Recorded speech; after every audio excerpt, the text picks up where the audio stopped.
Buenas tardes. Seguimos con nuestros martes de divulgación científica. El día 26 de noviembre tenemos como ponente al doctor José Daniel Flores Sánchez.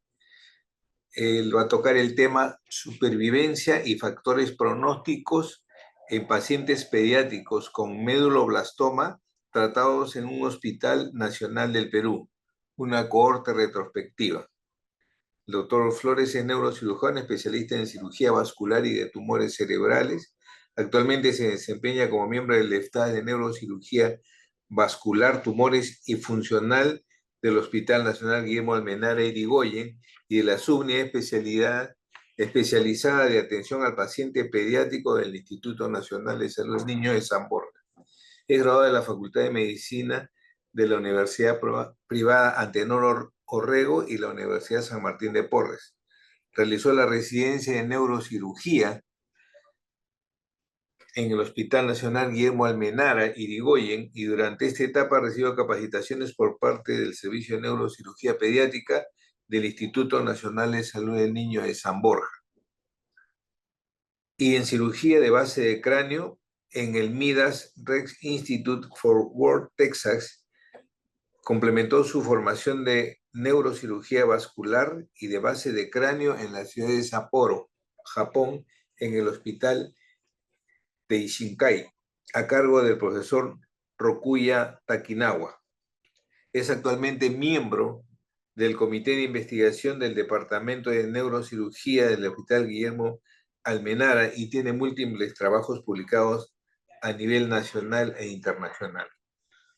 Doctor José Daniel Flores, adelante y bienvenido.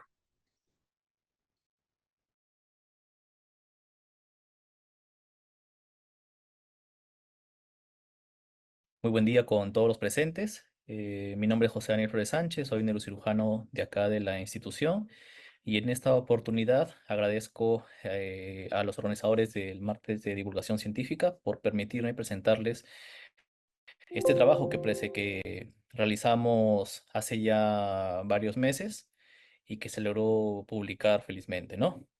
Bueno, el tema es supervivencia y factores pronóstico en pacientes pediátricos con medulloblastoma en el Perú. Este es el, la primera página del paper publicado en la revista Journal of Neurosurgery Pediatrics. Y bueno, vamos adelante. En primer lugar, como antecedente, es importante que nos centremos, ¿no? Que las neoplasias del sistema nervioso central son los tumores sólidos más frecuentes en la infancia, ¿no? Y son la primera causa de muerte relacionada al cáncer infantil. Sin embargo, a pensar que son altamente prevalentes y que el medulloblastoma es el más frecuente de ellos en la mayoría de estadísticas a nivel mundial, hace falta tantos centros que ofrezcan un tratamiento oncológico adecuado en nuestro país y también hace falta publicaciones que nos den una sobrevida y nos proporcionen factores pronósticos reales respecto a estos pacientes. ¿Y por qué les comentaba esto? Porque si bien tenemos estadísticas del Ministerio de Salud y trabajos publicados por el por el INEM, por el Instituto Nacional de Enfermedades Neoplásicas, estos datos en su mayoría son datos obtenidos de los pacientes que finalmente llegaron a la institución, o sea, llegaron al INEM. Estos trabajos tienen una supervivencia de los pacientes que hicieron tratamiento, o bueno, de algunos que no completaron, pero finalmente de todos los que llegaron al hospital. Pero no considera la cantidad importante de pacientes que nunca llegaron a la institución.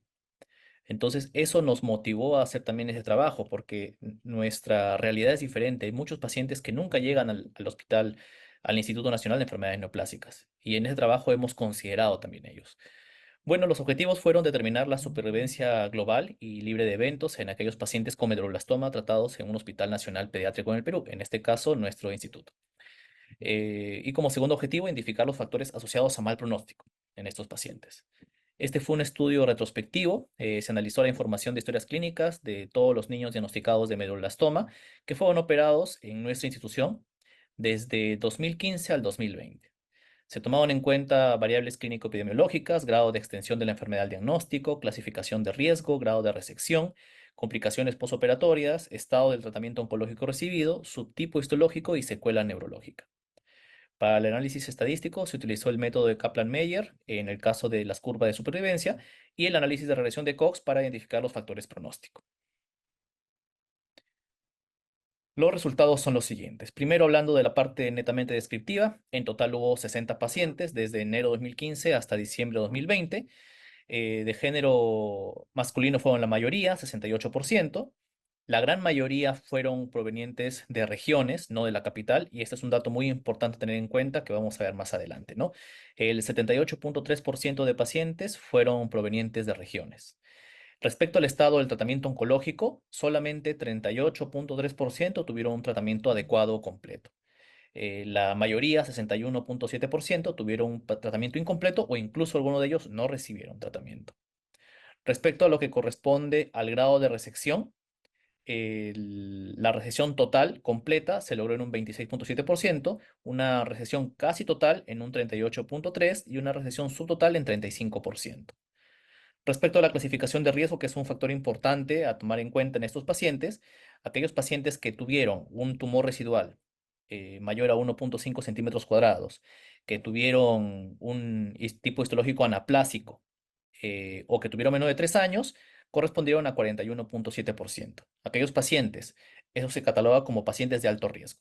Aquellos pacientes de alto riesgo, pero menores de 3 años, tuvieron, o sea, solo pacientes menores de 3 años, sin considerar nada más, fueron 16.7% y los pacientes con riesgo estándar, es decir, aquellos pacientes en los que se logró una resección que dejó un tumor residual menor a este tamaño, menor a 1.5 centímetros cuadrados, y aquellos pacientes que fueron de un subtipo diferente anaplásico y mayores de 3 años, todos estos pacientes que entran dentro de la categoría de riesgo estándar fueron en total 25, haciendo un 41.7%. Respecto a lo que corresponde a... Un momento, vamos a ver acá si podemos poner puntero. Puntero láser.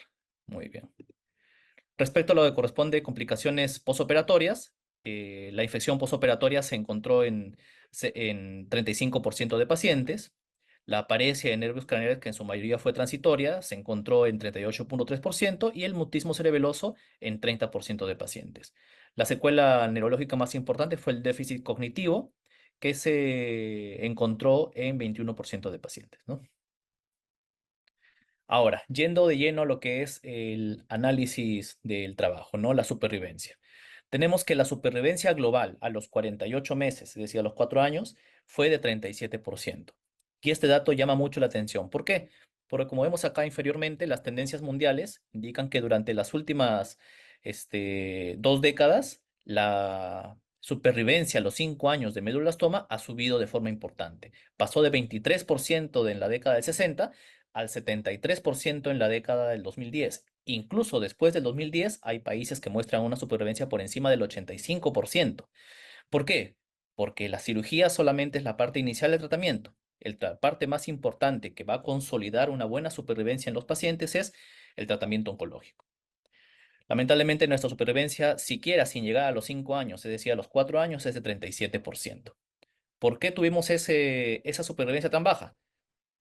Analizando de forma disgregada, hemos encontrado que se asocia directamente al estado del tratamiento oncológico. Aquellos pacientes que lograron un tratamiento oncológico adecuado o completo tuvieron una supervivencia global a los 26 meses, como vemos acá en la parte roja, de 84%. En la curva de Kaplan-Meier azul vemos aquellos pacientes que recibieron un tratamiento inadecuado, que nunca recibieron tratamiento o que lo recibieron de forma incompleta. En estos pacientes, la supervivencia global a los 48 meses fue de tan solo 10%. Y estas curvas tuvieron un log rank muy significativo, menor a 0.001, ¿no? Hablando de lo que es la supervivencia libre de eventos, vemos que la supervivencia libre de eventos a los 23 meses, casi a los 2 años, fue de 44% en los pacientes. Y nuevamente, al analizar por separado aquellos pacientes que recibieron un tratamiento oncológico completo, tuvieron una supervivencia libre de eventos a los 24 meses de 70%, versus aquellos pacientes que recibieron un tratamiento inadecuado, tuvieron una supervivencia libre de eventos a los 17 meses del 21%. Posterior a este análisis de las curvas de supervivencia, se realizó un análisis univariado y multivariado de los factores pronósticos utilizando el método estadístico de regresión de Cox. Y el resumen de esto lo vemos en las siguientes tablas, ¿no? En la primera estamos evaluando los factores pronóstico asociados a la supervivencia global en estos pacientes.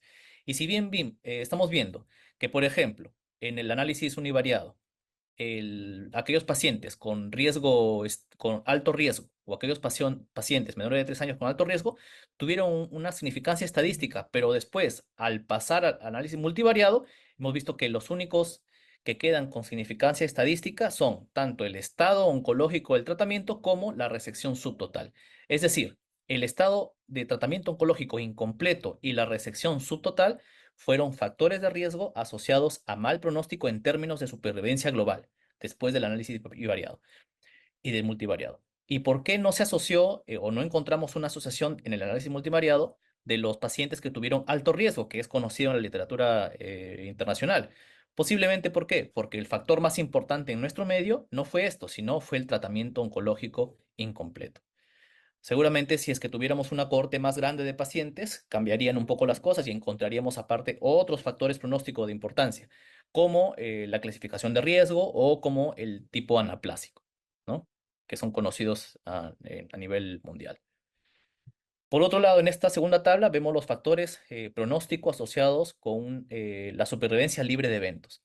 Y en este caso, después del análisis multivariado, vimos que el único factor que se asocia a mal pronóstico en términos de supervivencia libre de eventos fue el estado de tratamiento oncológico incompleto, ¿no? Con una significancia altamente estadística. Eso es en nuestro medio. Ahora, ¿nuestro estudio qué demostró? Demostró que el tratamiento oncológico incompleto, incluyendo el abandono de tratamiento, puesto a que no es sinónimo tratamiento incompleto que abandono, abandono tiene una definición aparte. Sin embargo, aquellos pacientes que recibieron un tratamiento inadecuado, este tratamiento inadecuado fue el factor pronóstico más importante de pobre supervivencia. ¿Y esto qué reflejó? Ha reflejado la limitación al acceso a los servicios de salud de las poblaciones vulnerables de nuestro país. Se ha demostrado que las tasas de abandono y de tratamiento incompleto son inversamente proporcionales al grupo de país según ingreso económico. Este fenómeno, al parecer, es heterogéneo en cánceres infantiles, pero los tumores sólidos del sistema nervioso se encuentran entre los más altos y esto ya está demostrado en los estudios que estamos mostrando en este momento, ¿no? Hay diferentes determinantes de abandono o tratamiento en el cáncer infantil y se pueden dividir en factores dependiendo del paciente, factores de la familia, del centro y del contexto. Hay factores que dependen de la edad. Cuando los pacientes son menores y dependen de adultos, obviamente, para su cuidado y provienen de lejos, pues es más difícil que cumpla tratamiento. Cuando los pacientes o familiares tienen un origen étnico diferente, también es muy difícil que puedan comprender las indicaciones, a veces por limitaciones en el lenguaje. Cuando existe una mayor distancia a un centro de tratamiento, también es más factible que el paciente tenga un tratamiento incompleto. El estado de vulnerabilidad del paciente, es decir, un nivel socioeconómico bajo, cultural bajo, también influye en el abandono y en el tratamiento incompleto. Y por último, aquellos pacientes inmigrantes también están dentro del grupo de riesgo para un tratamiento oncológico incompleto. Esto ya se ha demostrado en diversos estudios y lamentablemente en nuestro contexto, muchos de estos factores intervienen para que para que los pacientes no tengan un tratamiento completamente adecuado.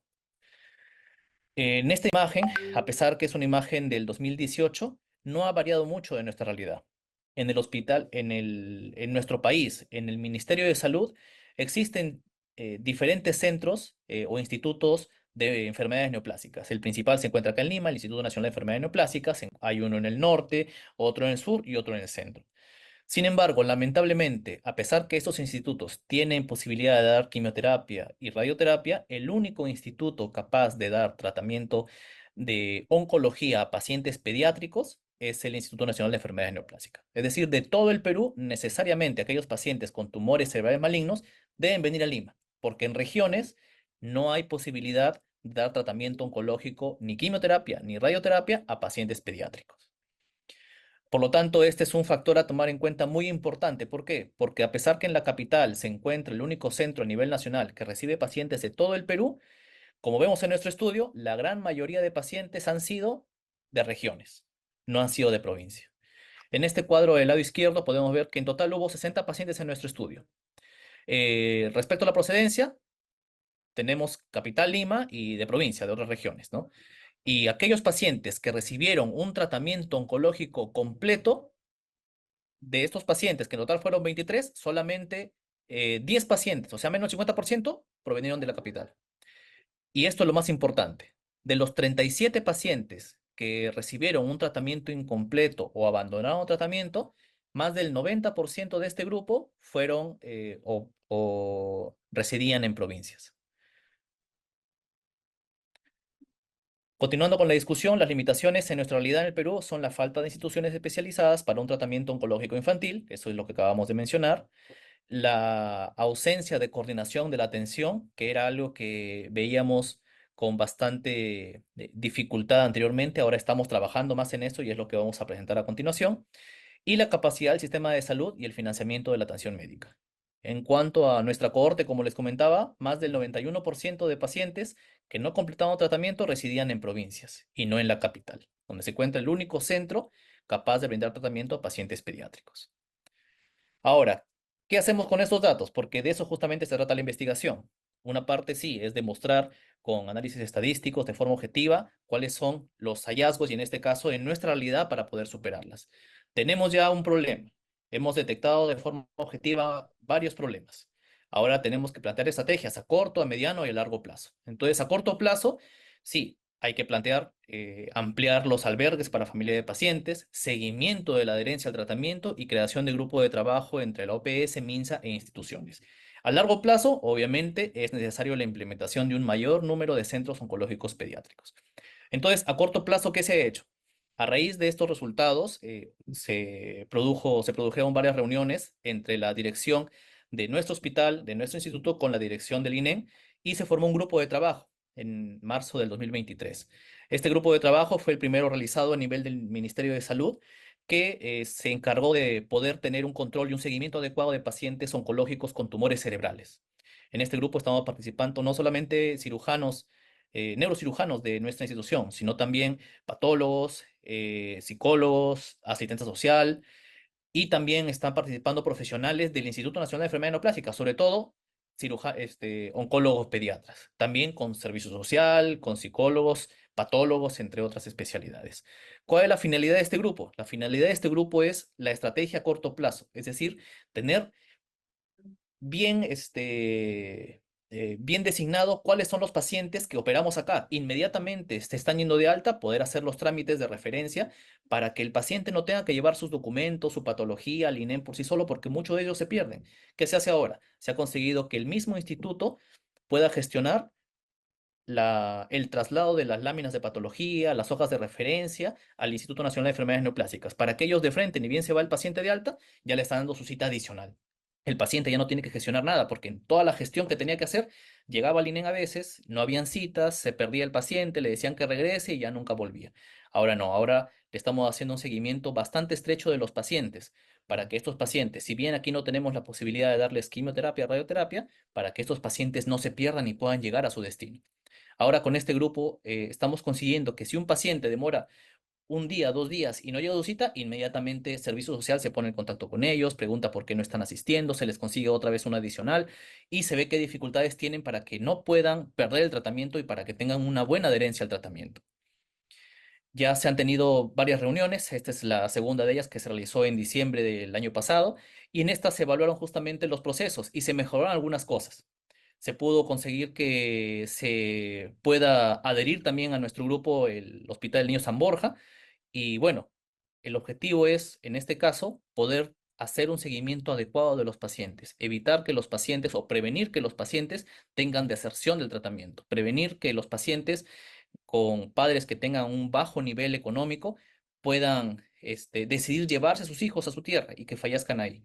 Entonces, con este grupo estamos consiguiendo poco a poco que esas dificultades sean superadas. Y esto es, como les comentaba, a corto plazo. A largo plazo, lo que nosotros necesitamos es poder tener una institución en donde el paciente no tenga que salir para recibir un tratamiento adicional, sino que ahí mismo pueda recibir tanto la cirugía, quimioterapia, radioterapia, entre otros tratamientos, ¿no?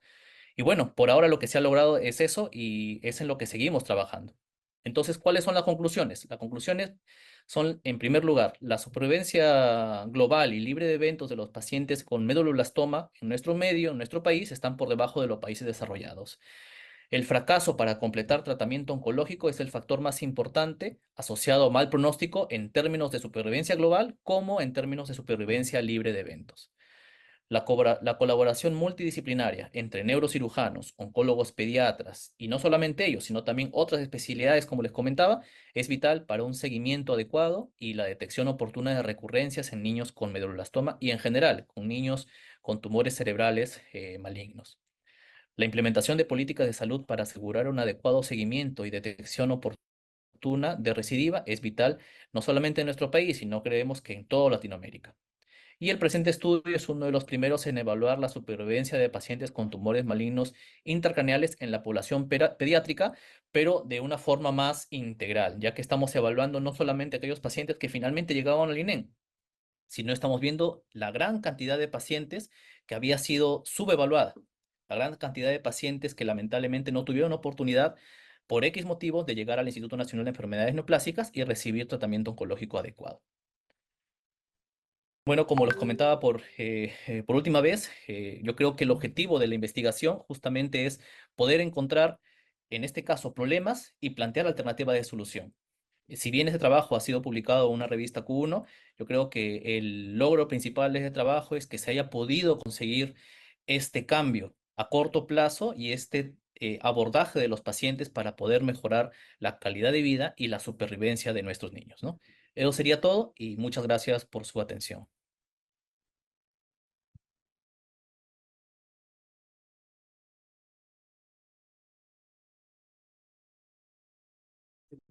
Estimado doctor, muchas gracias por su presentación. Tenemos algunas preguntas del doctor Apolo y del doctor Carlos. Doctor, nosotros ahorita tenemos un pequeño inconveniente técnico con la conexión. Yo les quería pedir, por favor, que las preguntas me las envíen a este correo. rgrados@Instituto Nacional de Salud de Niños San Borja.gov.p. Por favor, al doctor Carlos. ¿Por qué se dice que hubo pacientes que no llevaron un tratamiento completo? ¿Es porque fallecieron antes, no pudieron pagar la atención? La otra razón, y sobre el tratamiento financiado por el CIS. Respecto a tamizaje, este tipo de cáncer, ¿cuál es?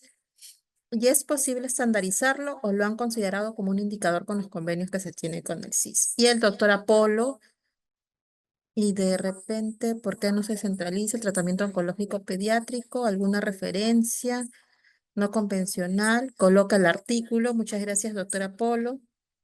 Y nos comenta algo sobre la ivermectina.